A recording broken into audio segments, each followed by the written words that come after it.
Dans cette vidéo, on va voir comment optimiser une fonction à deux variables, donc f de x et y.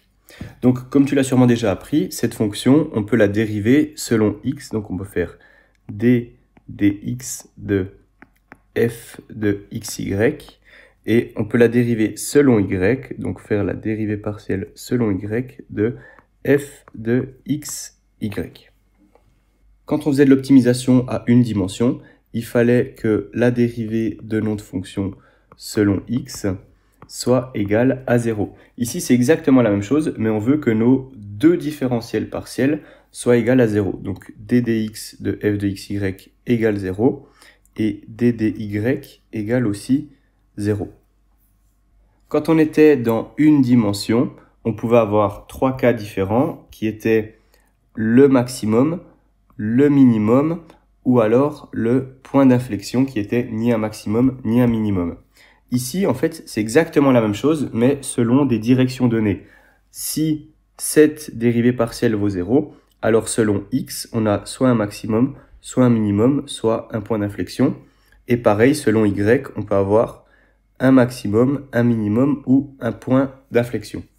Maintenant, la petite particularité, c'est que j'ai peut-être un maximum en x, mais un minimum en y. Ou alors, j'ai un maximum en y et un minimum en x. Donc, il nous faudra un moyen de différencier ces cas-là, parce que nous, ce qui nous intéresse, si on veut maximiser notre fonction, c'est que les deux soient un maximum, ou alors si on veut minimiser notre fonction, on veut que les deux soient un minimum. Donc, pour comprendre cette idée de direction de maximum et de minimum selon x et y, ça me semble intéressant de parler directement du point de sel. Donc, un point de sel, qu'est-ce que c'est? C'est un cas particulier qui peut arriver, qui ressemble sur notre fonction à ceci. Donc, le point de sel, c'est ce qu'on voit sur cette image ici. Et vous voyez que si, mettons que ça, c'est un axe et dans cette direction-ci, c'est un autre axe. Alors, dans cette direction-là, on a un maximum. Par contre, dans l'autre direction, comme ceci, on a un minimum. Et donc, ce point ici, qui est l'endroit où il y a le maximum d'une direction et le minimum d'une autre direction, c'est ce qu'on appelle le point de sel. Et donc ça, c'est pas un point qui nous intéresse, même si les deux dérivées partielles valent 0, parce que vous voyez qu'ici, ce qui est tangent à cette courbe rouge, c'est quelque chose de plat. Et ce qui est tangent à la courbe bleue, c'est aussi quelque chose de plat comme ceci. Mais ce point ne nous intéresse pas parce que c'est pas un maximum absolu ou un minimum absolu, c'est un maximum dans un sens et un minimum dans un sens. Si on dit que c'est un minimum, eh ben, ça fonctionne pas parce que les points qui sont ici en bas de notre fonction sont plus bas, donc c'est pas le minimum. Et si on dit que c'est le maximum, alors les points qui seraient ici seraient plus hauts et donc ce serait pas le maximum. Donc maintenant qu'on a un peu compris cette intuition, comment on peut différencier ça? Alors, je ne vais pas aller dans le détail. Normalement, il faudrait utiliser la matrice hessienne et voir ses valeurs propres. Mais ici, je vais me limiter au cas à deux variables avec uniquement une fonction f de x et y. Et donc, on a une méthode plus simple pour savoir s'il s'agit d'un maximum, d'un minimum ou d'un point de sel. Alors, pour identifier ces différents cas, il nous suffit de nous intéresser à la seconde dérivée selon x et à cette fonction ici, cette opération. Alors, pour les notations, fxx, c'est exactement la même chose que la dérivée seconde selon x de notre fonction f de xy. Ça, c'est fxx, c'est juste plus simple à écrire comme ça. fyy, ben, c'est pareil, sauf que c'est la dérivée seconde selon y. Et fxy, c'est la dérivée selon x et la dérivée selon y, ou alors l'inverse. Normalement, vous aurez souvent des fonctions continues, et donc la dérivée selon x et selon y, ou selon y selon x, ce sera exactement la même chose. Donc pour les notations, voilà, c'est assez explicite, xx, yy, xy. Et donc, pour identifier maintenant le maximum, le minimum et le point de sel, il faut s'intéresser premièrement à ceci. Donc, on multiplie la dérivée seconde selon x, la dérivée seconde selon y, moins la dérivée selon x et y au carré. Si c'est supérieur à 0, alors on pourra avoir un minimum. Si c'est supérieur à 0, on pourra avoir un maximum. Donc il faut que ceci soit supérieur à 0 pour avoir un minimum ou un maximum. Vous voyez que si c'est plus petit que 0, alors on aura un point de sel. Si c'est égal à 0, c'est un cas spécial qui est ici en haut, on ne peut pas conclure. Maintenant, quand on évalue ça et on trouve que c'est supérieur à 0, alors on a encore deux cas possibles, c'est soit le minimum, soit le maximum. Si ma dérivée seconde selon x est supérieure à 0, alors on a un minimum. Ici, c'est complètement analogue au cas à une seule dimension. Il faut que la dérivée seconde soit positive pour qu'on ait un minimum. Et si cette dérivée seconde selon x est négative, alors on a un maximum. Voilà, donc si je résume cette analyse de fonction, cette optimisation de fonction à deux variables, dans un premier temps, vous faites cette étape numéro 1, vous vérifiez que vos deux dérivées partielles valent 0 en un certain point, vous trouvez les points pour lesquels ces deux dérivées partielles valent 0. Et ensuite, il faut se rappeler de cette petite identité-là.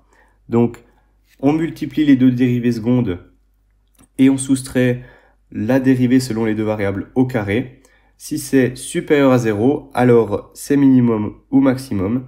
Et ensuite, vous regardez la dérivée seconde selon x et y pour savoir si c'est un minimum ou un maximum. Si c'est pas supérieur à 0, donc plus petit ou alors égal, vous aurez un point de sel ou alors quelque chose dont vous n'en savez pas plus. Et là, c'est un cas assez particulier où vous devrez calculer la valeur de la fonction et la comparer aux autres points de maximum ou de minimum que vous aurez trouvés.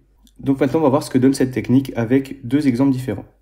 Donc si je commence avec cette fonction x carré moins y carré plus 1, on voit si on fait la dérivée partielle selon x de la fonction x, y, on obtient la dérivée partielle selon x, simplement 2x.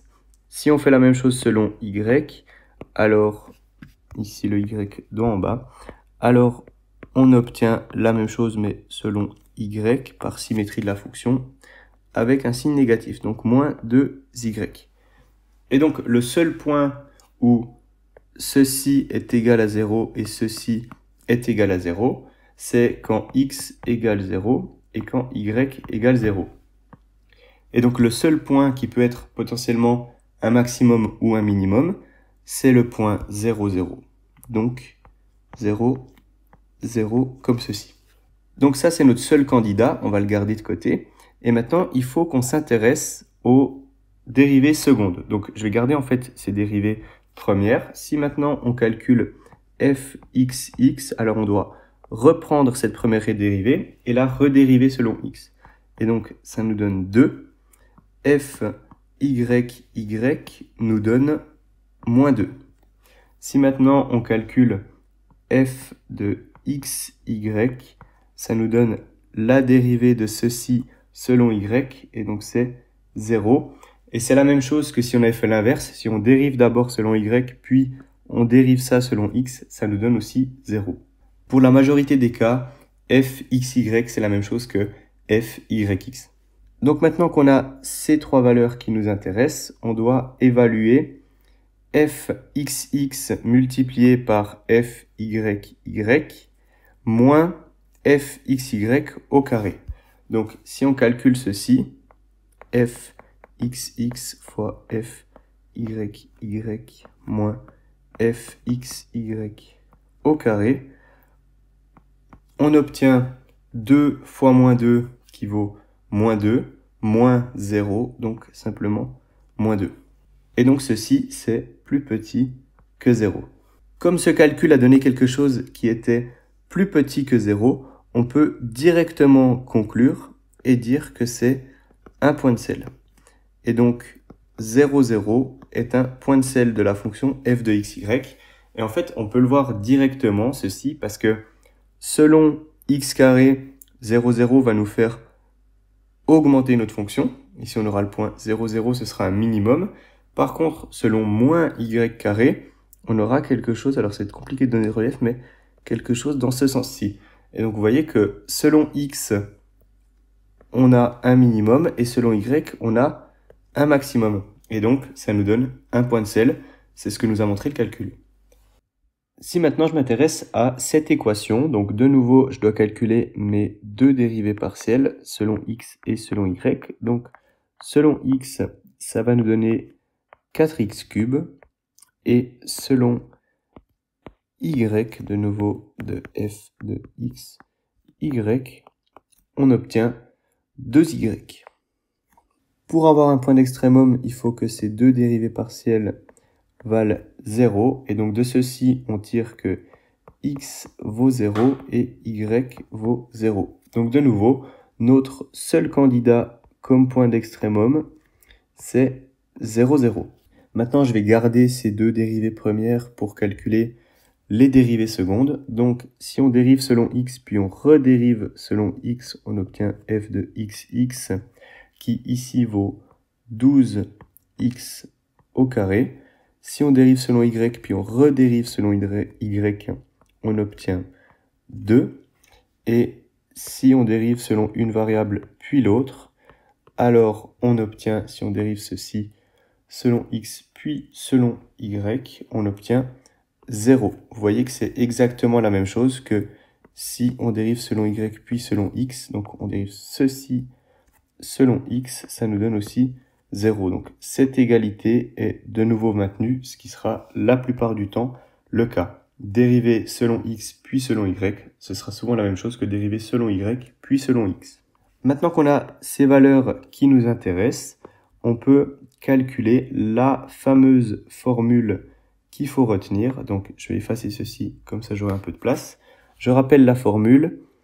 La dérivée seconde selon x multipliée par la dérivée seconde selon y, moins fxy au carré. Et donc, si on calcule ceci, ça va nous donner 12x carré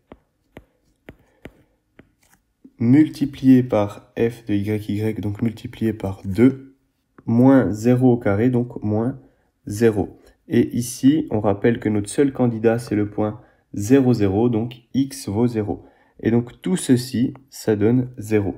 Là, ce x, je peux le remplacer par 1 fois 0 au carré. Et donc là, on est dans le fameux cas où on ne peut pas conclure, parce que cette identité ici qui nous intéresse vaut 0.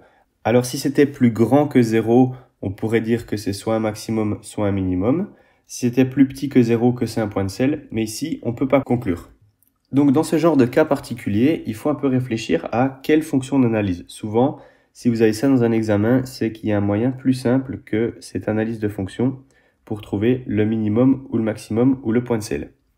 Ici, on analyse x puissance 4 plus y carré. Donc, est-ce que notre fonction peut être négative? Non, parce que x puissance 4 est forcément positif et y carré est forcément positif. Donc, cette fonction ici, elle est supérieure ou égale à 0. Maintenant, on a vu que le seul point intéressant, c'était 0, 0. Qu'est-ce qui se passe en 0, 0? Alors, cette fonction, elle vaut 0. Elle est égale à 0. Donc, notre fonction, elle est de toute manière plus grande que 0, ou alors elle peut être égale à 0. Et si elle est égale à 0, elle est en 0, 0 ici.